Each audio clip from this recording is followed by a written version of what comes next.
Hello guys, welcome to Pakistani reaction. तो कैसे हैं आप सब? मेरा नाम है मुदस्सिर। मैं हूं बशीर। सो गाइस, आज की वीडियो का टाइटल है कैसे समंदर के बीचों बीच मार्कोस कमांडो ने किया ये इम्पॉसिबल मिशन।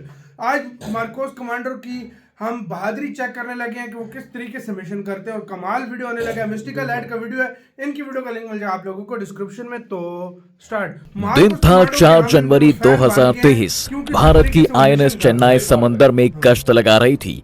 आसमान साफ था और समंदर में कोई हलचल नहीं थी, मगर 3:15 पर अचानक कुछ ऐसा हुआ जिससे कैप्टन के चेहरे पर शिकन के बादल छा गए। उनकी परेशानी का कारण था यूनाइटेड किंगडम से आया एक मैसेज।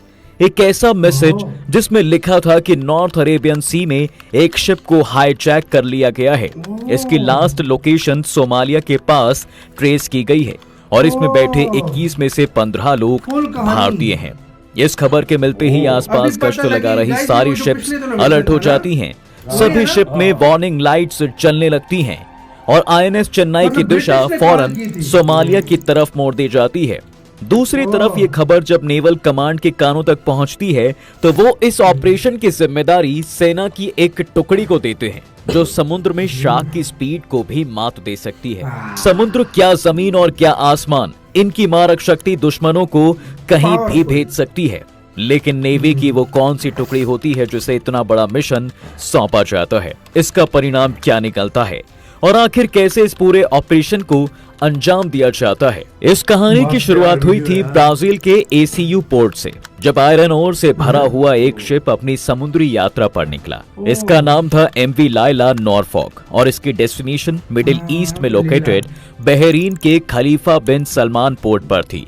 6 दिसंबर को जब एमवी लायला ने अपनी जर्नी शुरू की तब इसमें कुल पैसेंजर्स की संख्या 21 थी। इन सब को पता था कि शिप को अपनी डेस्टिनेशन तक पहुंचने में 26 दिन से 1 महीने का वक्त लग सकता है और इसलिए इस बार न्यू ईयर सेलिब्रेट करने की तैयारी भी इन्होंने शिप पर ही कर रखी थी। खाना भरपूर मात्रा में था, फ्यूल की कोई कमी नहीं थी और तो और हर तरह की मेडिसिन का स्टोरेज भी शिप पर अवेलेबल था। करीब 26 दिन निकल चुके थे और अभी तक की जर्नी में कोई रुकावट नहीं आई थी। लेकिन नॉर्थ अरेबियन सी में तेजी से आगे बढ़ते हुए इस शिप के कैप्टन ये नहीं जानते थे कि आगे का रास्ता कई चैलेंजेस से भरा होने वाला है और एक्चुअल प्रॉब्लम तो अब शुरू होने वाली है। एमवी लायला शिप अभी सोमालिया से कोई 740 किलोमीटर की दूरी पर ही थी कि शिप पर अचानक से एक अजीब सी आवाज सुनाई देती है। बाहर देखा तो 5 से 6 नकाबपोश आदमी अचानक शिप में घुस गए थे। अट्टे कट्टे ये जवान खुद की पहचान समुद्री लुटेरे बता रहे थे जो जबरन शिप में आदम के थे और सब कुछ अपने कंट्रोल में ले रहे थे। डरे सहमे लोगों को कोई अंदाजा नहीं था कि आगे क्या होने वाला है। किसी को लगा कि ये उनका आखिरी पल है तो कोई ये मान बैठा कि शायद इनका नाम भी उन जहाजों की लिस्ट में शुमार हो जाएगा जो कभी अपनी डेस्टिनेशन पर नहीं पहुंचे। एक तरफ जहां इनका डर धीरे धीरे बढ़ता चला गया, वहीं इस शिप से एक सिग्नल यूके में बैठी maritime trade operations agency UK MTO को मिलता है। अपने ऑफिस में बैठे हाई ऑफिशियल की नजर जब इस सिग्नल पर पड़ी तो मानो 1 मिनट के अंदर उनका सुख चैन ही उड़ गया। मैसेज से साफ हो गया था कि बहरीन जाने वाला ये बल्क कैरियर अब हाईजैक हो चुका है। इसको बचाने के लिए नेवी को जरूरत है एक्शन मोड में आने की। वक्त कम था और एक यूके नेवी को बहुत से कामों को अंजाम देना था, लेकिन अभी उनके सामने सबसे बड़ी परेशानी ये थी कि यूके नेवी तो नॉर्थ अरेबियन सी से कोसों दूर थी। एक तरफ बिल्डअप होता प्रेशर और दूसरी तरफ लोगों को जल्द से जल्द रेस्क्यू करने की तलवार यूके एमटीओ के सिर पे थी। लेकिन इसका सॉल्यूशन क्या था, किसी को कुछ पता नहीं था। सबके जहन में बस एक ही सवाल था कि कौन होगा जो शिप को बचाएगा, और सुझाव था कि वही बचाएगा जो सबसे करीबी है, यानी जवाब था इंडियन नेवी। इस समय नॉर्थ अरेबियन सी में आईएनएस चेन्नई पहले से ही पेट्रोल कर रही थी। कई दिनों से लगातार देखे जाने वाले ड्रोन स्ट्राइक्स और समुद्री लुटेरों की हरकतों के चलते इंडियन नेवी पहले से ही चौकस थी। इनका काम नॉर्थ अरेबियन सी में मैरीटाइम कम्युनिकेशंस और पैसेंजर्स की सेफ्टी का था। और फिर 4 जनवरी को जब एमवी लायला के हाईजैक होने की जानकारी उन तक पहुंची तो मासूम लोगों को बचाने के लिए वो फौरन ही निकल पड़ी। मुश्किल के समय में पैसेंजर्स ने इंडियन नेवी को पुकारा था और ये इलाका उनकी हद में था। अब क्योंकि गलती की कोई गुंजाइश नहीं थी, इसलिए ये काम सौंपा गया नेवी की सबसे स्पेशल फोर्सेस मार्कोस कमांडो को। जी हाँ, वही कमांडोज जो जमीन, आसमान और यहाँ तक कि पानी के नीचे भी दुश्मनों को ढूंढकर मारने में अव्वल होते हैं। एडवांस्ड वेपन से लेस इन कमांडो की एक छोटी टुकड़ी ही काफी थी पूरे मिशन को अंजाम देने के लिए। इसलिए प्लान बनाया जाता है कि हेलीकॉप्टर की मदद से ये वीर योद्धा शिप पर उतरेंगे और टारगेट को ढेर करके मिशन को सफल बनाएंगे। हालांकि समुद्री लुटेरे इससे पहले भी कई शिप लूट चुके थे, लेकिन वो नहीं जानते थे कि इस बार जिस शिप पर उन्होंने हाथ डाला है उसमें भारतीय हैं और उनको बचाने के लिए मौत का चौगा पहनकर दुनिया के सबसे खतरनाक कमांडोज उन्हें टक्कर देंगे। शिप हाईजैक की खबर मिले अभी 24 घंटे भी नहीं हुए थे कि 5 जनवरी की सुबह सुबह आईएनएस चेन्नई सोमालिया के ऑफ कोस्ट पर पहुंच चुका था। जब तक ये नेवल शिप एमवी लायला के करीब पहुंच पाता तब तक दुश्मनों को एंगेज कर रखना जरूरी था। इसीलिए P-81 anti submarine warfare aircraft के जरिए मार्कोस कमांडोज शिप पर पहले उतरे। उन्होंने दुश्मनों को ढूंढना शुरू किया, मगर अफसोस इंडियन नेवी के खौफ से वो पहले ही वेसल छोड़कर अपने हाथ खड़े कर चुके थे। अंदर शिप पर मौजूद सभी पैसेंजर सेफ थे। आईएनएस चेन्नई भी मौके पर पहुंच चुकी थी, लेकिन सोमालिया के पायरेट्स का कोई अता पता नहीं था। एक बार जब यात्रियों की सेफ्टी कंफर्म्ड हो गई और तब एरिया को सैनिटाइज करने और लुटेरों को सर्च करने का काम जोरों शोरों से किया गया। इसमें इंडियन नेवी और मार्कोस को दूसरी मैरिटाइम एजेंसीज का साथ भी मिला।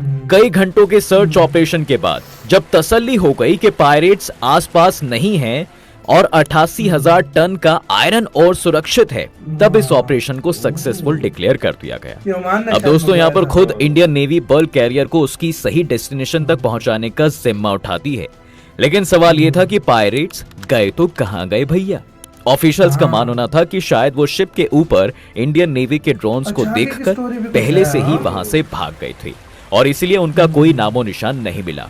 इस रेस्क्यू ऑपरेशन से न केवल 15 इंडियंस की जान सुरक्षित बच पाई, बल्कि ये मैसेज भी सोमालिया में बैठे पायरेट्स तक पहुंच गया कि मैरीटाइम में हुए किसी भी उल्टी सीधी घटना को भारत की नौसेना टॉलरेट नहीं करेगी और इनका मुंह तोड़ जवाब देने में भी पीछे नहीं रहेगी। हालांकि अभी तक इस हाईजैक की जिम्मेदारी किसी ने नहीं ली है, लेकिन पिछले कुछ वक्त से अरेबियन सी में कई घटनाएं नोटिस की गई हैं। इनमें से कुछ में जहां बड़ी बड़ी मर्चेंट वेसल्स को लूटने की कोशिश की गई है, वहीं कुछ ऐसी भी हैं जिन पर ड्रोन स्ट्राइक्स हुई हैं। दरअसल ये सी रूट समुद्री व्यापार के लिहाज से काफी इंपॉर्टेंट है। कई बड़े बड़े कारो शिप्स इसी रूट से अपने सामान को ले जाते हैं और सोमालिया के छोटे मोटे लुटेरे इन्हीं शिप्स पर अपना हाथ साफ करने की कोशिश करते हैं। पिछले साल भी दिसंबर के महीने में एक ऐसी घटना देखने को मिली थी जब माल्टा फ्लैग्ड वेसल एमवी रुएन को सोमालियन पायरेट्स ने लूटने की कोशिश की थी। इस हमले के दौरान लुटेरों ने शिप को अरेबियन सी से पुंटलैंड की तरफ मोड़ लिया था। हालांकि इस शिप में कोई इंडियन पैसेंजर तो नहीं थे, लेकिन इस जहाज को 6 लोगों ने अपने कब्जे में कर लिया था और इस शिप को बचाने के लिए भी इंडियन नेवी ने कोई कसर नहीं छोड़ी थी। यहाँ नौसेना ने अपनी एक बैटल शिप को आदन की खाड़ी में भेजा था और शिप पर मौजूद एक आदमी को बचाया था। इसी के साथ हुई यार वीडियो खत्म।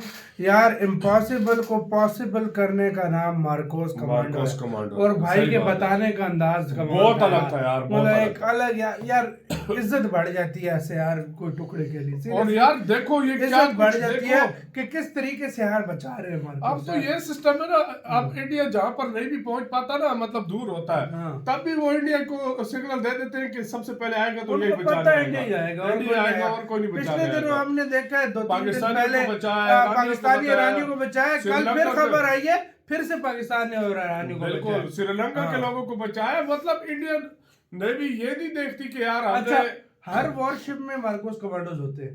हाँ हर मतलब डिस्ट्रॉयर हो गया, सब कुछ रेडी होता है, हर चीज हर किसी के अंदर मार्कोस लाजिमी होता है। बिल्कुल क्या बहुत बड़ी बात होती है यार। और जिस तरीके से मिशन सर अंजाम दिया या पूरी दुनिया इसके ऊपर, पूरी दुनिया ने तारीफ की थी। याद है हमने रेड भी किया था उस पे, पूरी दुनिया ने तारीफ की थी कि वाह यार भारत ने क्या कहा। वाकई में यार आपका गाइस क्या कहना है मार्कोस कमांडोज के लिए? ग्लव्स कमेंट सेक्शन में लिखना। अपना बहुत ज्यादा ख्याल रखिएगा।